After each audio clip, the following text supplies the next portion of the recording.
Exceptions. Bring in Court. Maybe we'll talk a little bit more with Court when she comes in. Hopefully our connection holds. Courtney. Hi. Hi, Courtney. Hello. I'm so excited to meet you. I've heard so many gorgeous and fabulous things about you. Likewise. It's so lovely to meet you and to see you, Kel. Court, I love you. Right. I love miss that. you. Big fun. Oh, man. What a time. Yes, yes. Seeing your face on screen and singing, my kids the other day were like, when are those people going to sing again on TV? I was like, hopefully. I think it's coming up soon.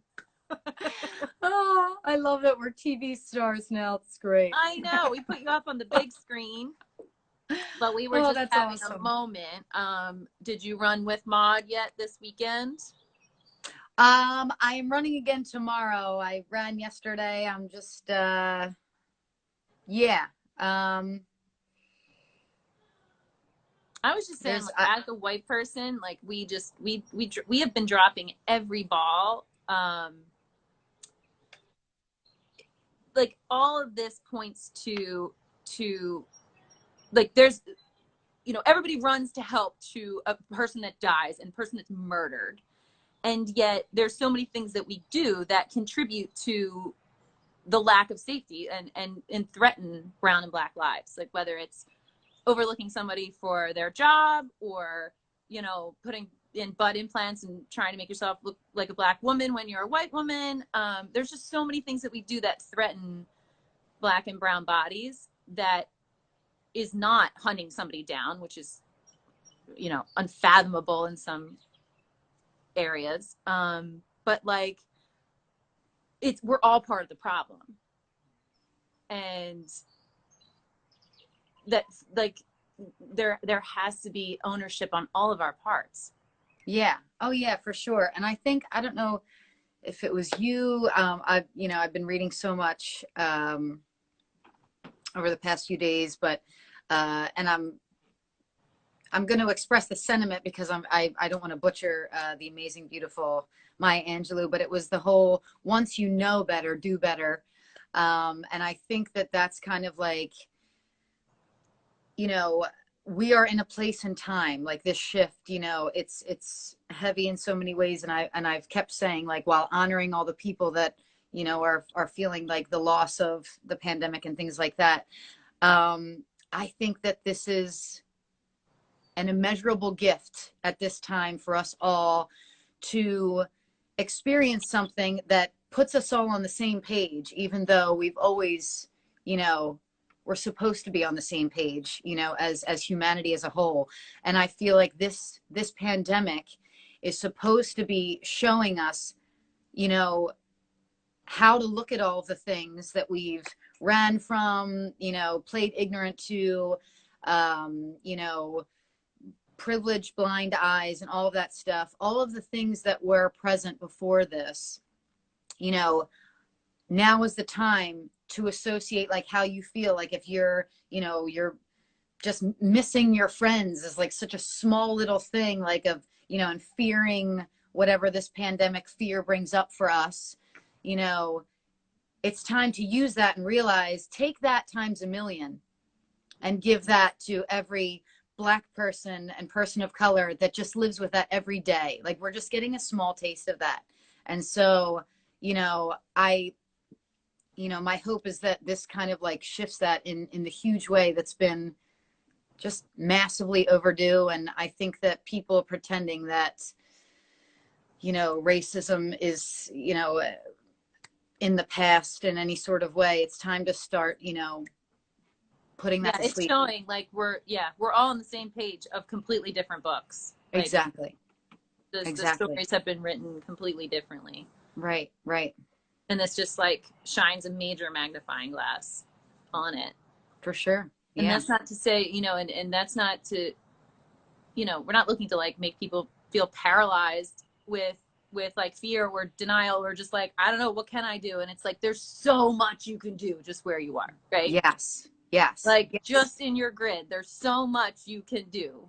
and right. And you taking can the time. examine, Yeah. and you can question, and you have the power and privilege to question more so than other people, you know. It's like,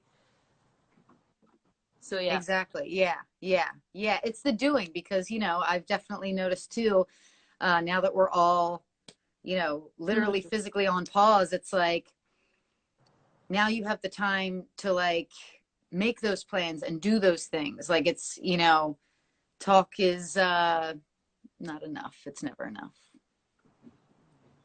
Court, Guys. You.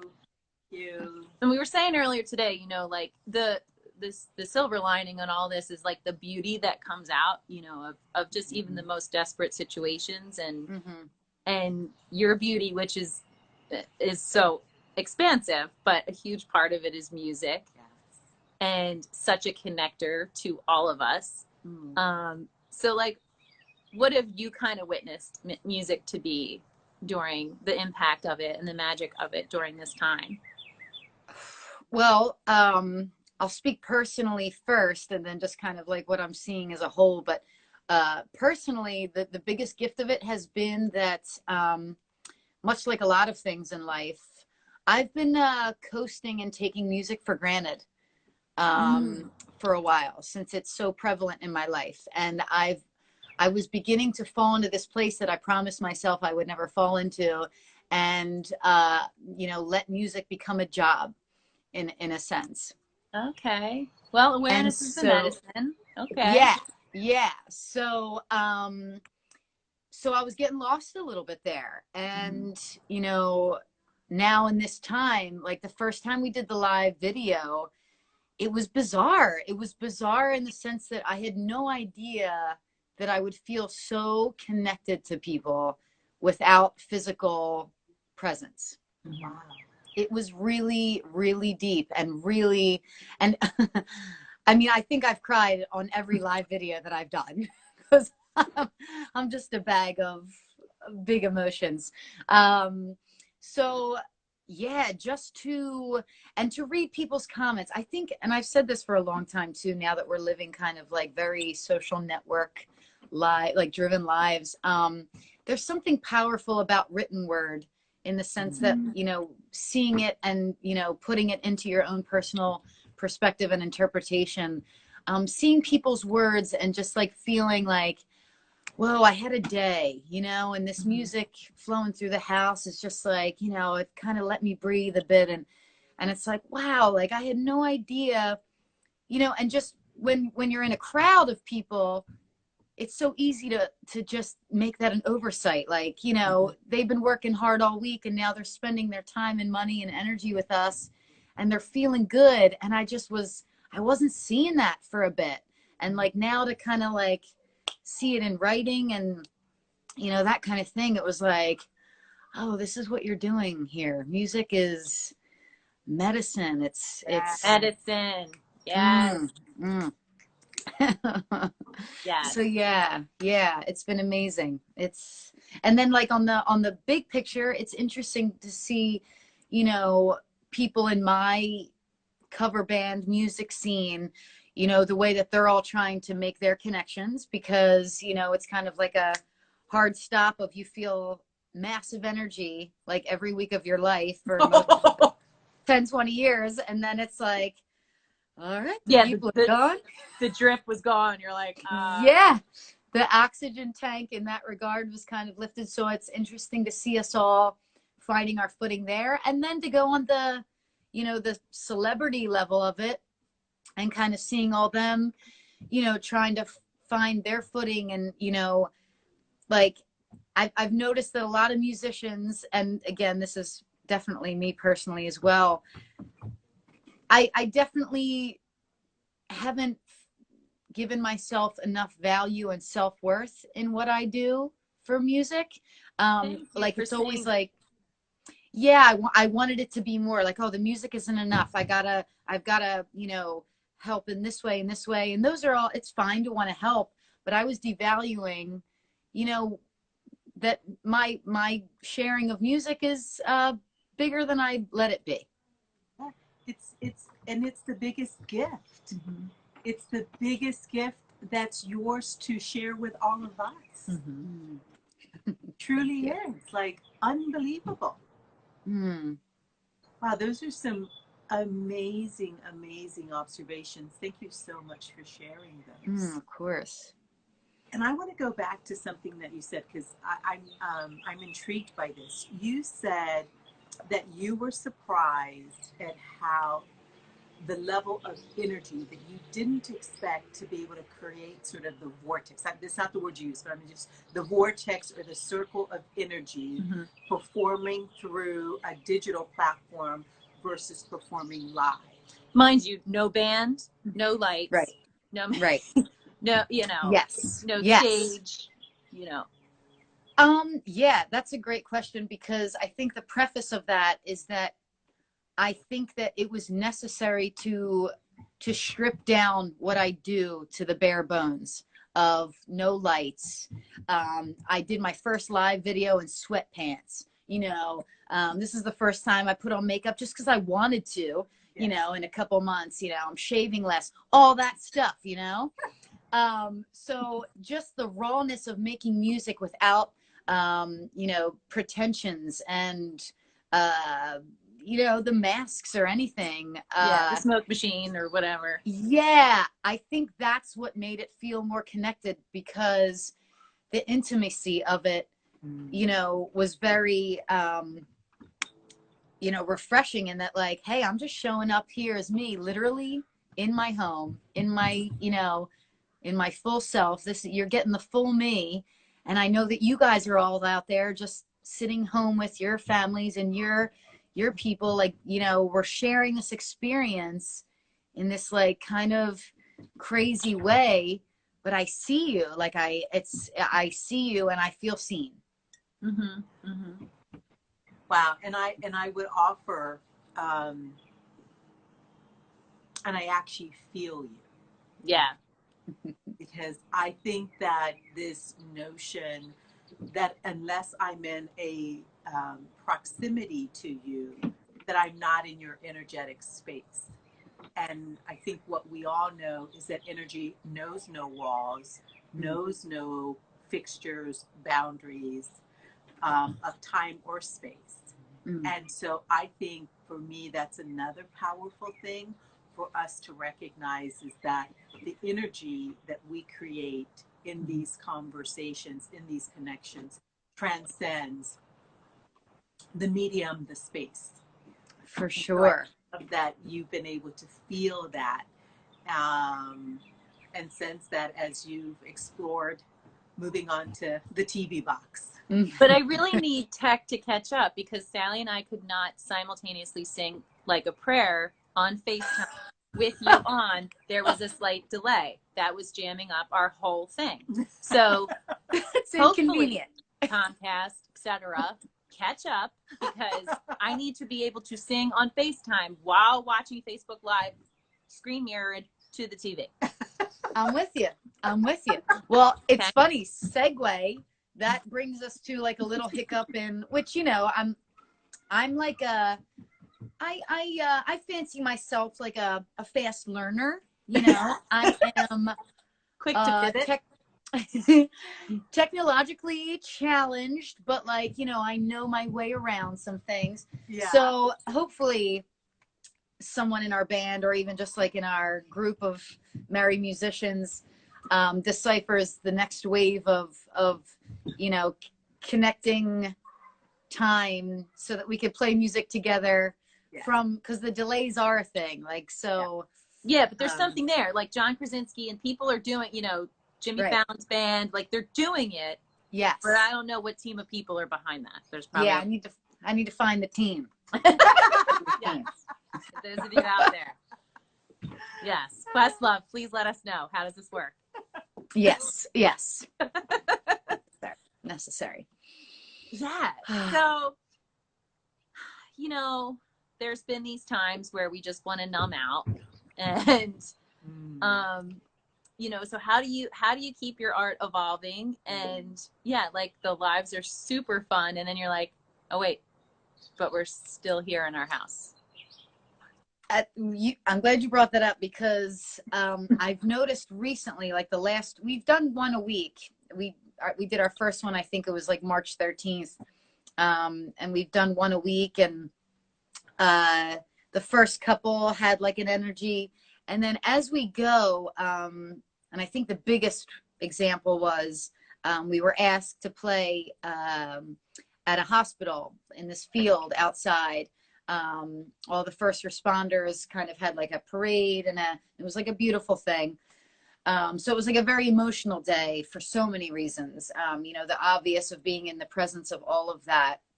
And then also, it was our first time having a gig, like outside of the living room. So there was like just like this big emotional build up to it, and then there was the actual performance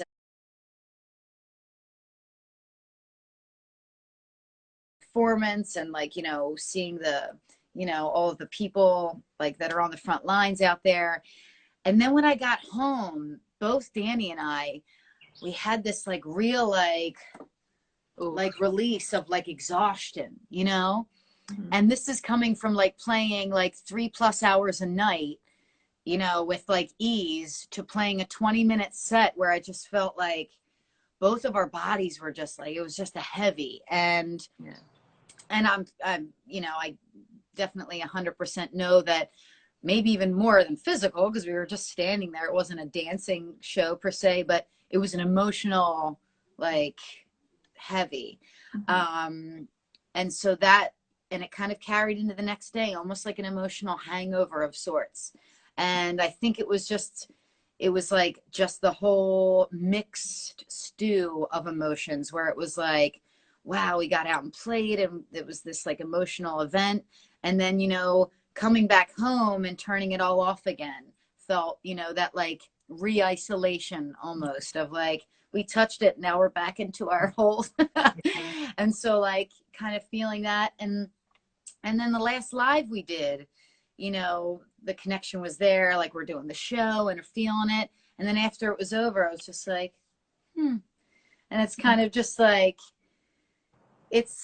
I think there's like a, you know, as time goes on, while I love the connection that is happening at the distance rate, I'm starting to feel more and more a desperation to hug people. Mm-hmm. And, yeah. You know, like what, like, again, like you were saying, Aurora, like there, you know, while I'm, you know, experiencing this new level of distant connection, I am very much a physical person. I am very much like, I'll put my hand on your shoulder when you're talking. I'm, you know, I'll hug you too long. Like I'm just so.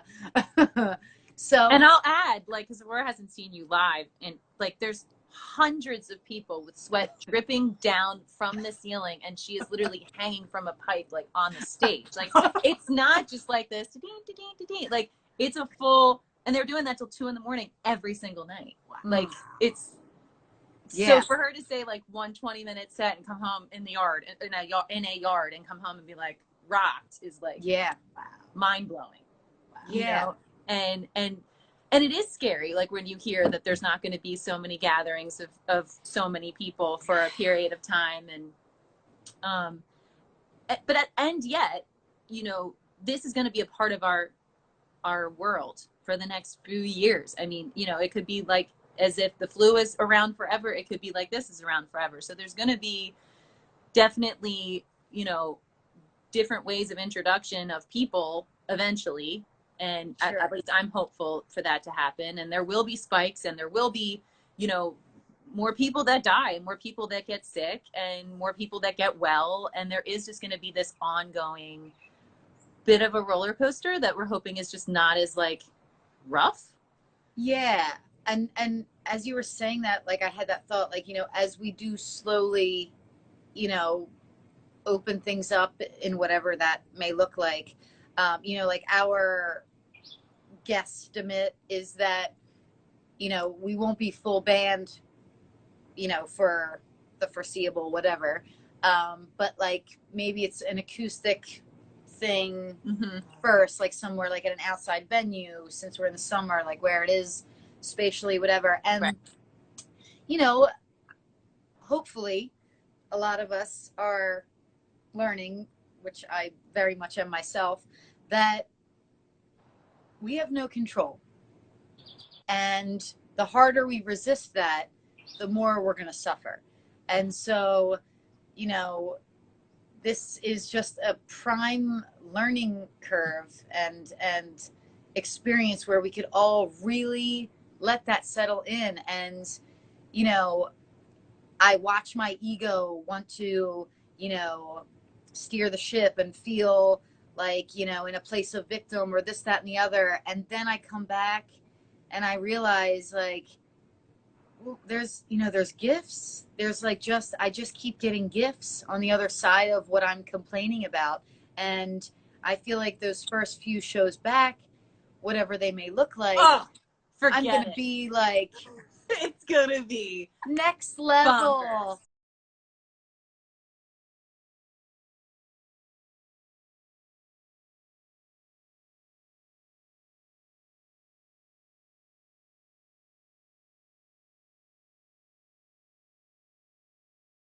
bonkers.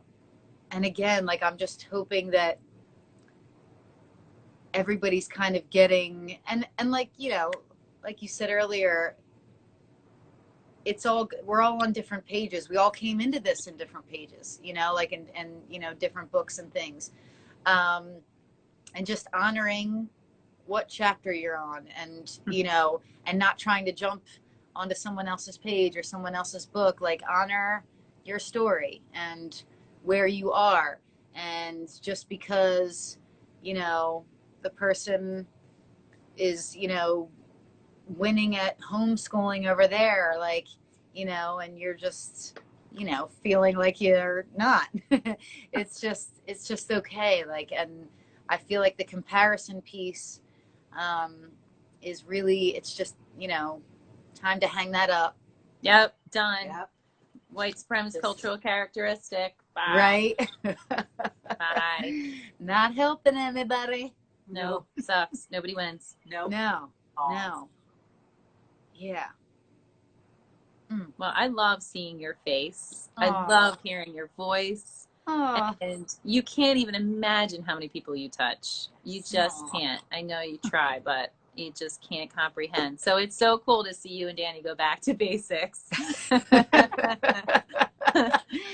That's how we first started dating, playing That's guitar right. on the, I mean, they first started dating in room. Key West. Oh, wow. Was playing music next to each other. And like, how beautiful. Would you ever have imagined that you would just get to do that again and remember? And just remember, you know, why? The why. Yeah.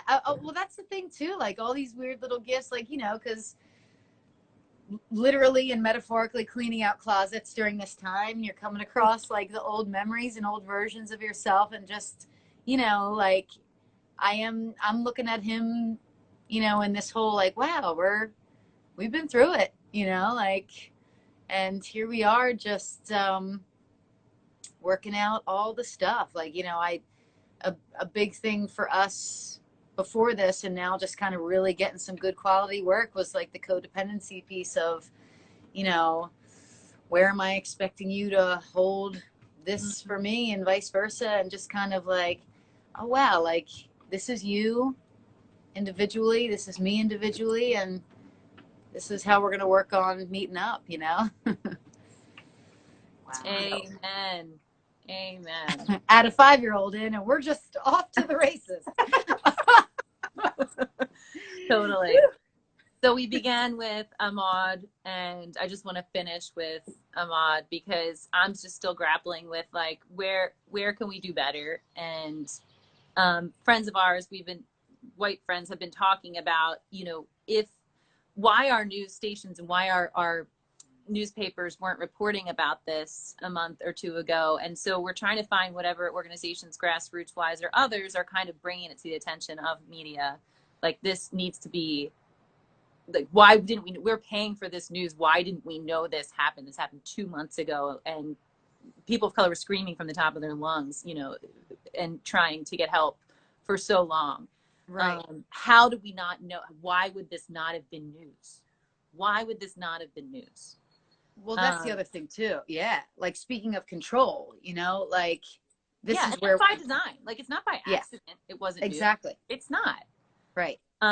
So if you or anybody here can, you know, has heard of any sort of organizations that already exist before we, you know, put into action something that will exist, we would much rather not invent the wheel. Sure. So if anybody knows of any organizations that are working towards bringing this to big media attention, please let us know. For Yeah, and sure. I think that the thing is like having accountability for all of the news stories. And I think this is part of the challenge that